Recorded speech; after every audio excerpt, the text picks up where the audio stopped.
Welcome to cartoon with PK, thank you. सुदूर घने जंगलों में एक तपस्वी अर्षि अनिरुद्ध अपनी साधना में लीन थे। उन्होंने संसार के सारे बंधनों को त्याग दिया था। भौतिक सुख सुविधाएं, परिवार, प्रेम, सब कुछ उन्होंने पीछे छोड़ दिया था। वे केवल ईश्वर की आराधना और आत्मिक शुद्धि में लीन रहना चाहते थे। लेकिन प्रकृति के खेल भी निराले होते हैं। उसी जंगल में एक रहस्यमयी अप्सरा मंजरी का वास था। वह हवा में बहती, झरनों में झरती और पुष्पों में महकती थी। मंजरी को कभी किसी इंसान से प्रेम नहीं हुआ था, लेकिन जब उसने अनिरुद्ध को देखा तो उसके मन में एक अनजानी लालसा जाग उठी। अनिरुद्ध के ध्यान के दौरान मंजरी अक्सर उनके आसपास उपस्थित होती, कभी मंद मंद सुगंध बनकर तो कभी ठंडी हवाओं के स्पर्श में। एक दिन उसने साक्षात रूप में प्रकट होकर अनिरुद्ध से कहा, हे महर्षि, क्या तुम्हें कभी प्रेम की अनुभूति नहीं हुई?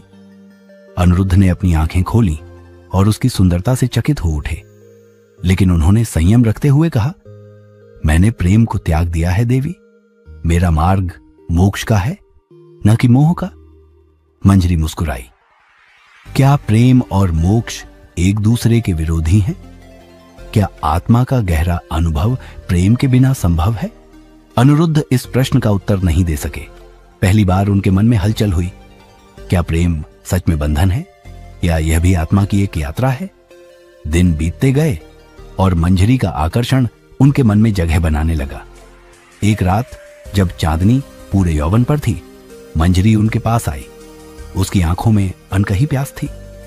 तुम्हारी साधना तुम्हारी आत्मा को ऊंचाइयों पर ले जा रही है, लेकिन क्या तुम अपने हृदय की गहराइयों में झांक सके हो? अनिरुद्ध ने उसकी आंखों में देखा। वह प्रेम की पराकाष्ठा थी, लेकिन वह बंधन भी थी। वे द्वंद्व में थे। क्या वे अपनी साधना छोड़कर इस मोह को अपनाएं, या फिर कठोर तपस्वी बने रहें? अंततः उन्होंने अपनी आंखें बंद कर लीं। मेरा पथ निर्वाण का है, प्रेम का नहीं, उन्होंने कहा। मंजरी मुस्कुराई, लेकिन उसकी आंखों में दर्द था। तुमने प्रेम को ठुकराया, लेकिन इसे अनुभव अवश्य किया, यह कहकर वह हवा में विलीन हो गई। उस रात अनिरुद्ध ने ध्यान तो लगाया, लेकिन उनके भीतर एक शून्यता जन्म ले चुकी थी। उन्होंने प्रेम को त्याग दिया था, लेकिन उसकी छाप उनकी आत्मा पर हमेशा के लिए रह गई।